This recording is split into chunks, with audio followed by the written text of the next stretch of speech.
Bonjour et bienvenue sur cette chaîne consacrée aux règles solo des jeux de société.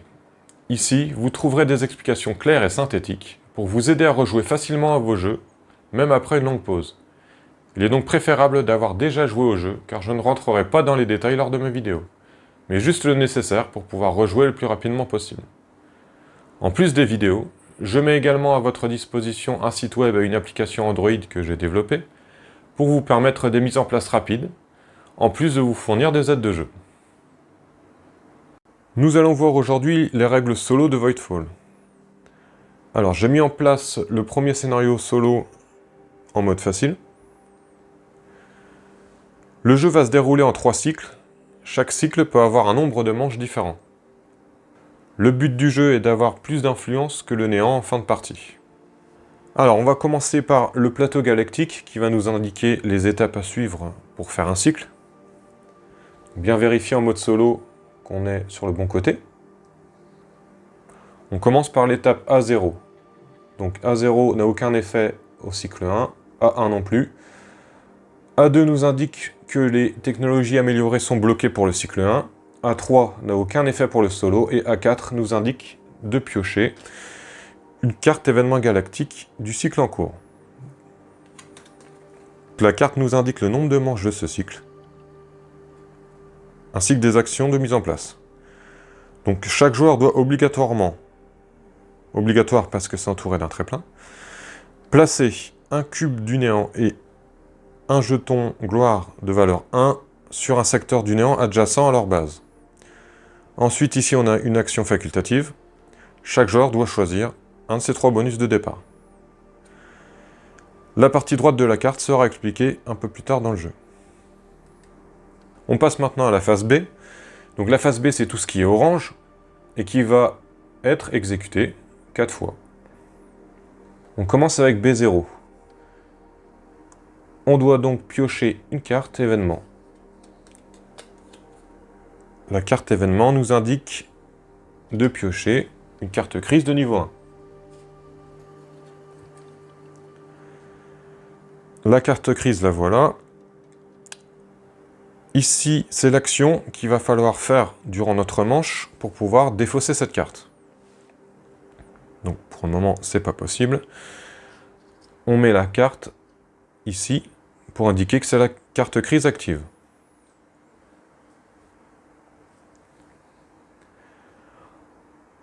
On passe maintenant à B1 qui nous indique de choisir une carte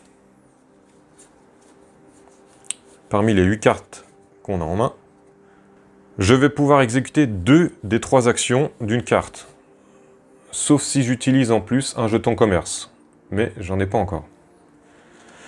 Je vais prendre l'action politique et exécuter la première et 3e action. Certaines actions ont un coût.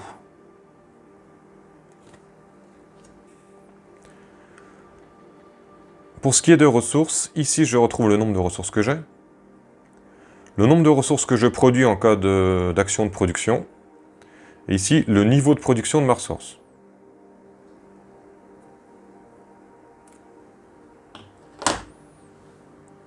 Une fois que j'ai choisi ma carte, je passe en B2. Donc B2, c'est l'exécution des actions. Effectuer cette action me coûte un bleu.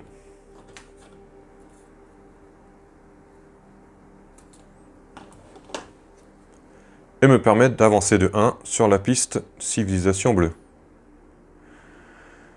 Vu que la piste n'est pas corrompue, j'obtiens le bonus ici, qui est de déployer un cube de cette case vers cette case.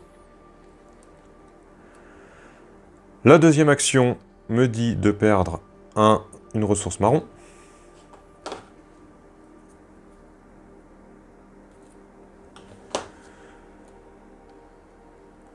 Pour gagner un jeton commerce et déplacer, si je veux, une corruption. Quand on débloque un jeton commerce, on prend toujours celui le plus bas. Et ensuite on gagne un des bonus qu'il y a en face de lui ou en dessous. Si j'avais pris ce token-là, j'aurais pu choisir un de ces 3 bonus. Je prends le bonus plus une ressource bleue.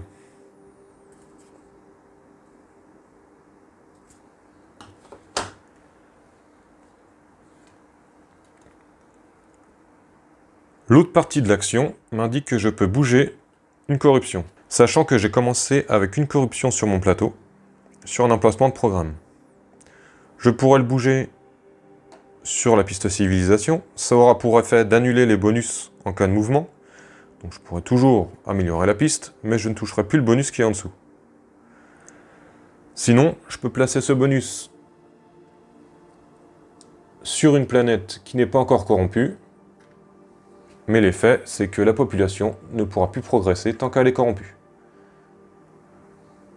Donc je vais choisir de la laisser pour l'instant sur mon plateau, à cet endroit-là. En plus des cartes focus que j'ai en main,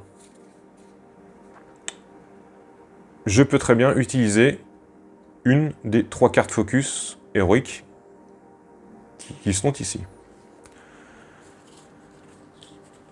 Par exemple, on a ici renfort héroïque. Si je veux jouer cette carte, je dois défausser renfort de base que j'ai dans la main. En général, les renforts héroïques sont des actions plus puissantes que celles de base, mais plus chères. Il y a une carte focus héroïque qui est un peu spéciale, qui s'appelle Commandement. Cette carte peut être utilisée contre n'importe quelle autre carte que vous avez en main. J'ai fini mes actions, je peux défausser ma carte. Nous passons maintenant à B3. B3 nous indique que si nous avons des secteurs qui contiennent plus de 6 cubes, donc 2 vaisseaux remplis, je dois les rappeler. Donc ici, c'est pas le cas. Si j'ai plus de 4 jetons gloire, je dois en défausser. Si j'ai joué un programme dans ce tour, je dois le mettre en dessous mon plateau joueur. Si j'ai déjà un programme du même type, ce programme est supprimé et remplacé par le nouveau. Ici, si j'ai un jeton commerce, je dois le mettre si possible sur une carte programme. Donc, le jeton commerce que j'ai gagné, je le mets en dessous programme de base. Ce qui va permettre de ne pas payer son coût d'entretien lors de la phase C. Pour B4, je dois maintenant résoudre la carte crise. Alors, cette carte aurait pu être défaussée si j'avais résolu cet effet durant ma manche, mais ça n'a pas été le cas. J'ai donc 3 choix. Soit je me prends le bonus immédiatement, soit, pour défausser la carte, soit je prends un jeton catastrophe, soit je la mets sur le plateau des crises. Ce qui fait que la crise reste encore en cours, et je pourrais la résoudre plus tard. Pour les jetons catastrophes, il y en a 3.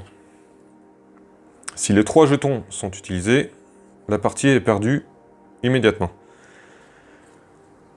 Chaque fois qu'un jeton est utilisé, on le place ici, chaque joueur gagne un de ces 2 bonus, mais il faut savoir que plus les jetons catastrophes sont utilisés, plus le néant gagnera de points en fin de partie. Je passe maintenant à la deuxième manche, en reprenant à B0. Je retourne une carte alerte, qui me dit de piocher une carte crise de niveau 1.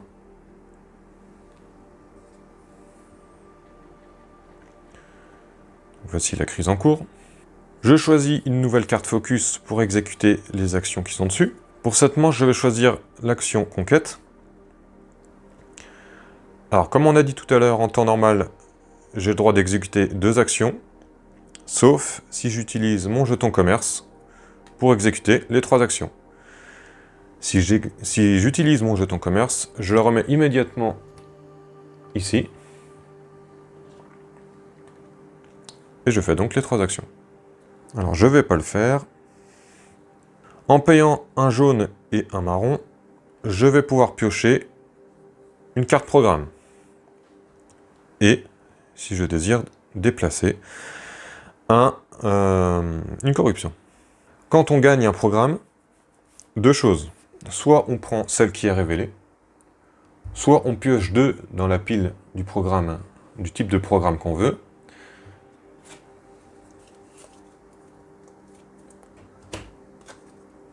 On prend un de ces 2 programmes, et le deuxième va en dessous de la pile. S'il y avait une corruption ici, j'aurais pris la corruption. J'ai maintenant un programme en main. Alors il faut savoir qu'on peut en avoir un nombre infini. Et je choisis de ne pas exécuter la deuxième partie de l'action. Je paye 3 rouges pour bouger 2 cubes. Et je défausse ma carte. Je viens de finir B2, on passe à B3. Donc les vaisseaux, les jetons gloire, c'est bon. Je n'ai pas joué de carte programme, j'en ai juste acquis une. Et je n'ai pas de nouveau jeton commerce. Je passe à B4. La carte crise n'a pas pu être résolue. Je décide de ne pas prendre le malus. Je vais alors placer la carte crise soit sur la ligne bleue ou la ligne rouge. Je prends la ligne rouge. Et nous pouvons commencer la troisième manche du cycle 1. B0, je pioche une carte alerte. Crise de niveau 1. Je la place près du plateau crise. Ensuite, B1, je choisis une carte prospérité. Je ne joue pas de jetons commerce ni de programme. Je passe à B2. Je joue cette première action. Pour un rouge, j'avance sur la piste civilisation de 1, qui me dit d'avancer encore une fois. Je gagne un jeton commerce. Et je gagne la récompense de mon choix. Deuxième action. Pour l'exécuter, il faut que je passe un cube de la zone active à la zone inactive. Ensuite, je paye un jaune et un rouge. Et je peux exécuter les deux actions. Donc, première action ici, je récupère un programme.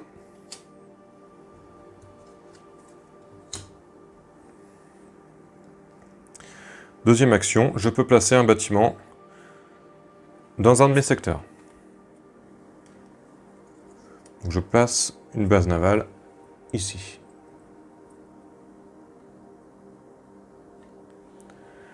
J'ai fait mes deux actions, je peux défausser ma carte. Et si je regarde ma carte crise, elle me dit, après avoir placé un bâtiment, choisir de baisser la population de 1 dans ce secteur. Donc un bâtiment sur un secteur qui ne contient pas de corruption.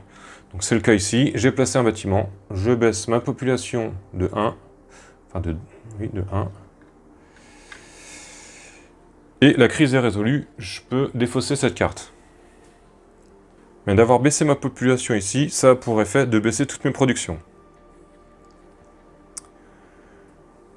Ici, j'ai de la production jaune et rouge, multipliée par la population. Donc, j'étais à 2 pour le jaune, je baisse de 1, et le rouge pareil. Je passe à B3, vérification des flottes, vérification des jetons gloire, j'en ai qu'un. Je n'ai pas joué de programme. Par contre, j'ai eu un jeton commerce. Mais comme je peux le placer sur aucun programme, il retourne ici. B4. J'ai déjà résolu la crise, donc il ne se passe rien. Et je passe maintenant à la dernière phase de ce cycle. Je pioche une carte alerte qui me dit de prendre une crise de niveau 1. B1, je choisis de jouer cette carte-là, cette action-là et cette action-là. Je ne jouerai pas, toujours pas de jetons commerce ni de carte programme. Ici, il faut encore que je passe un cube de la zone active vers la zone inactive pour pouvoir bouger de 1 l'une des 3 pistes. Donc je bougeais de 1 cette piste-là, ce qui va me permettre de débloquer une technologie avancée. Donc à chaque fois qu'un marqueur dépasse ce signe-là, on a le droit d'avoir une technologie améliorée en plus. Donc, le bonus ici, c'est de placer une guilde de n'importe quelle couleur, n'importe où. Donc, je vais le faire. Je vais placer par exemple une guilde bleue ici.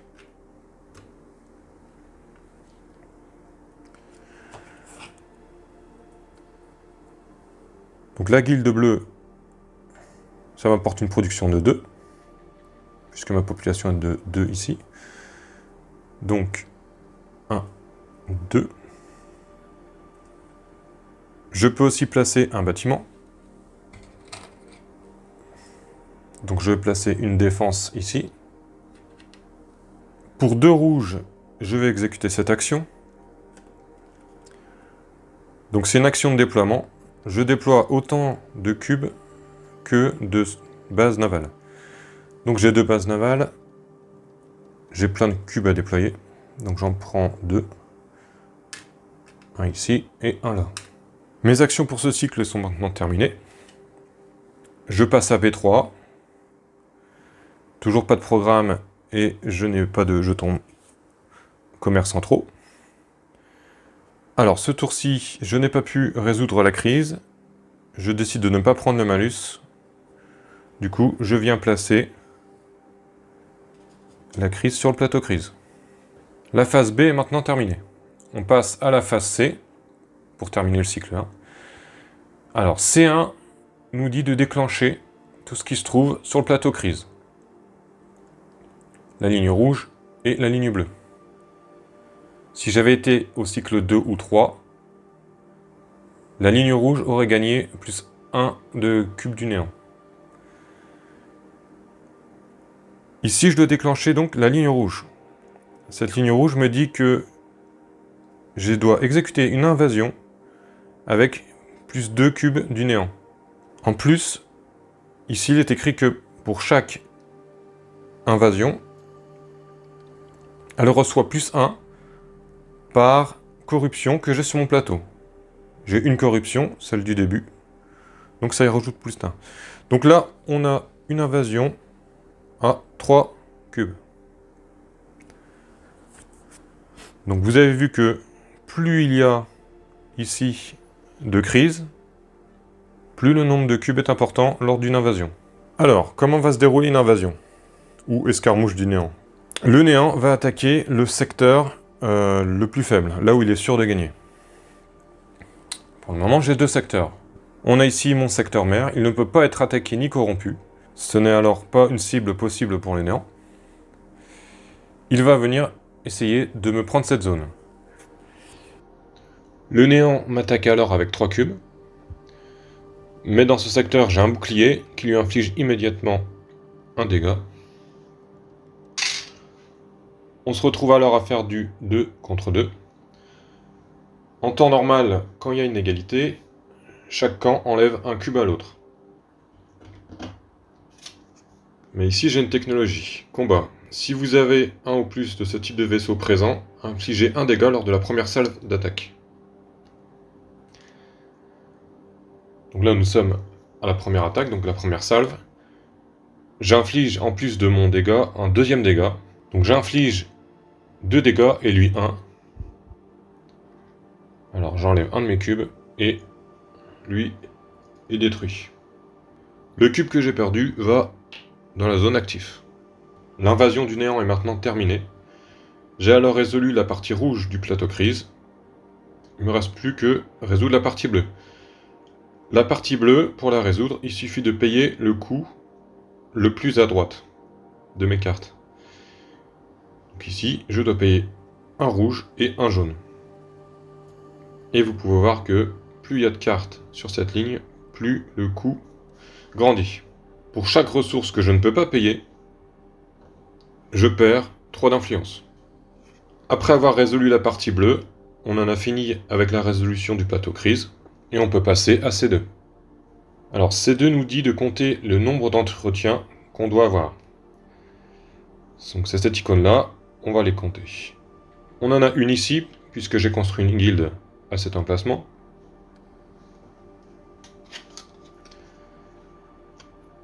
Ma carte programme de départ a été recouvert par un jeton commerce. Du coup, je ne dois pas compter les deux icônes ici. Je dois alors payer le coût d'entretien de cette guilde. Et donc pour payer un coût d'entretien, c'est soit payer une ressource verte, ou alors 2 ressources jaunes ou roses. Pour chaque signe d'entretien qu'on ne peut pas payer, on perd 3 points d'influence. On passe à la dernière action de C2. Je peux placer autant de cubes sur les refuges que j'ai de zones avec une population de 6 qui n'est pas corrompue, et avec 3 guildes dessus. Là, j'en ai aucune, je ne peux donc placer aucun cube sur les refuges. Alors, pendant qu'on est sur les refuges, il faut savoir que si on ne remplit pas les 4 cases des refuges ici, le néant en fin de partie va gagner beaucoup de points. Donc la priorité va être de mettre des cubes ici. Pour mettre des cubes, on a donc cette étape qui nous permet d'en mettre, mais il y a aussi d'autres moyens. Ici, c'est expliqué. Pour placer un cube inactif sur les cases à droite, soit on produit 2 fois en une manche un excédent de ressources, soit une de nos pistes arrive au bout, ou alors à la phase C, comme on vient de voir, avoir un secteur qui correspond à ce qui est demandé. Si vous placez les 2 cubes, vous déclenchez immédiatement un bonus pour tous les joueurs, au choix parmi les 4. Pour ce qui est de la première option, un excédent, c'est quand on lance une production d'une ressource qu'on a déjà au maximum, c'est-à-dire 15. Si lors de mon tour, je lance une production de la ressource verte, je ne peux pas en avoir plus de 15, mais ça produit un excédent, du coup je peux placer un cube sur un refuge, et en plus, ici c'est écrit que si je fais un excédent de production, pour chaque excédent, je compte 3 d'influence en plus. On passe maintenant à C3, qui nous dit de retourner sur notre carte de tout à l'heure, et d'exécuter les bonus si possible. Donc je reçois des bonus si j'ai 10 populations cumulées qui ne sont pas corrompues. Donc là, si je compte, j'en ai que 3, donc je ne peux pas prétendre à ce bonus-là. Ou sinon, il y a un autre bonus en dessous, si j'ai 3 ou plus de guildes marron. J'en ai aucune, donc je peux prétendre à aucun bonus. Et il reste la dernière étape avant la fin du cycle, C4, nous dit de gagner des points d'influence avec nos programmes non corrompus. Ici, je n'ai qu'un programme, et je vais gagner les bonus inscrits ici. Premier bonus, je gagne 3 d'influence pour chaque secteur non corrompu. Ici, un influence pour chaque secteur non corrompu avec une protection, un bouclier dessus. Et ici, pour chaque secteur non corrompu qui ont une base navale, je gagne 2 d'influence. On peut maintenant passer au cycle 2. Alors, on reprend à 0. Ici, il est écrit de défausser les cartes héroïques et d'en mettre 3 nouvelles. De refaire le nouveau paquet crise en fonction de la difficulté. Pour A1, on doit supprimer le dernier jeton, il est défaussé. Pour A2, on peut maintenant enlever le blocage des technologies améliorées, les rendant accessibles. A3 n'a toujours pas d'effet, et A4 nous demande de piocher une nouvelle carte de notre cycle. Dans ce cycle-là, il va y avoir 5 manches. Et pareil, on fait cette mise en place avant d'attaquer les manches. Nous sommes maintenant repartis pour 5 manches, avant de passer à la phase C et entamer le cycle 3. Et ainsi de suite jusqu'à la fin du jeu. Une fois le cycle 3 terminé, on effectue le décompte qui est écrit ici, pour obtenir les points que le néant marque. Vous comparez ces points à vos points d'influence, celui qui en a le plus a gagné. Je vais maintenant m'attarder sur certaines actions. Par exemple, la production avec l'action ravitailler nous dit que je peux produire du vert, du jaune et du rose. Donc pour produire, je regarde ici. J'en produis 1. Ici 0. Et ici 0. La ressource marron est un peu spéciale puisqu'elle peut servir à payer les coûts des 3 autres couleurs au-dessus. Donc rose, jaune ou vert. Donc c'est un peu une ressource bonus. Nous avons aussi cette action qui me permet d'augmenter de 1 une population qui n'est pas corrompue. Il suffit d'augmenter le chiffre du dé de 1. Cette action de la carte conquête nous permet d'attaquer une zone. Donc on a vu l'attaque du néant et on va maintenant voir comment nous on peut l'attaquer. Si par exemple dans ce secteur j'avais eu 2 cubes et ici 2 cubes, ces 2 secteurs peuvent envahir en même temps ce secteur du néant. Alors il faut savoir que mon secteur principal peut être abandonné par mes cubes. Les autres secteurs, si lors d'une attaque je décide d'envoyer tous mes cubes, ce secteur devient abandonné. Je ne peux abandonner volontairement un secteur que lors de cette action-là.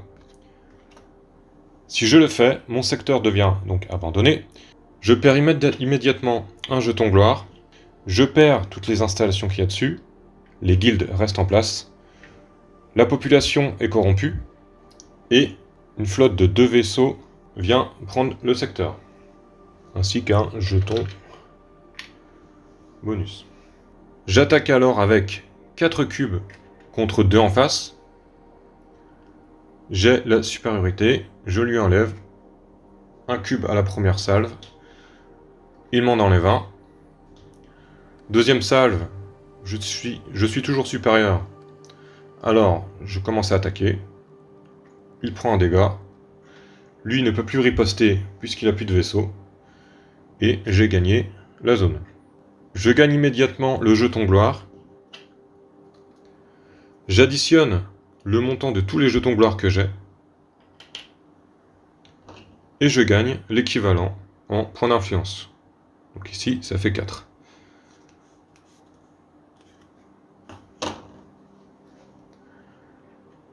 Je gagne ce jeton bonus. Je choisis l'une des récompenses. Et je gagne le gardien. Le gardien, c'est un malus. C'est à moi de le placer sur le plateau crise, sur la ligne rouge ou bleue. Si je place sur la ligne bleue, ici. Le fait d'avoir gagné ce secteur n'enlève pas le fait que la population est corrompue. Il va falloir l'enlever d'une autre manière. On va parler maintenant des programmes. Alors, tout à l'heure, j'avais 2 programmes en main. Je peux jouer ces programmes en tant qu'action supplémentaire si je joue l'une de ces cartes focus que j'ai en main. On va prendre cet exemple.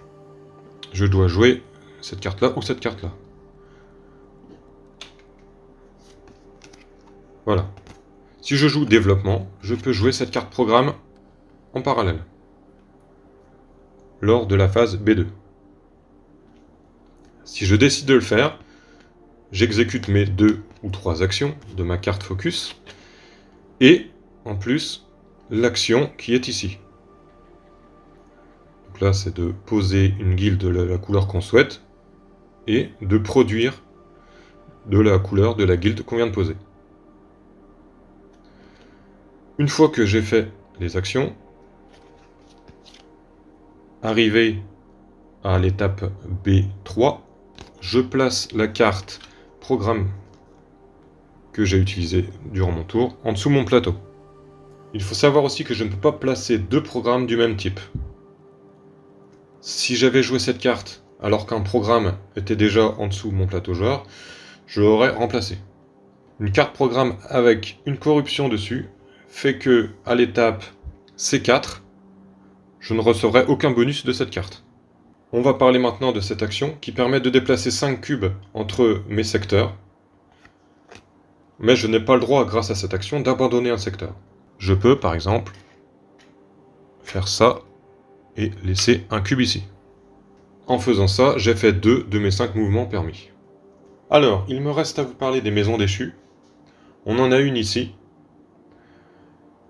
Sur la carte est indiqué qu'il y a 2 boucliers sur ce secteur. Ici, c'est une des 2 technologies qu'on peut gagner si on les bat. Ça, c'est un bonus qui vient se mettre sur la zone où on les a battus. Et ici, ça indique que si on les bat, on peut avoir un 6e emplacement pour une technologie. Donc ici, on en a 5. 1, 2, 3, 4, 5. Si on bat au moins une maison déchue, on peut en avoir une 6e. Comment on les combat? C'est simple. Il suffit d'envoyer des troupes. Et si je survis à l'étape d'approche, donc si je survis à l'ordre de défense, j'ai obligatoirement gagné. Je prends la carte et je la mets près de mon plateau pour indiquer que c'est une 6e technologie qui est disponible.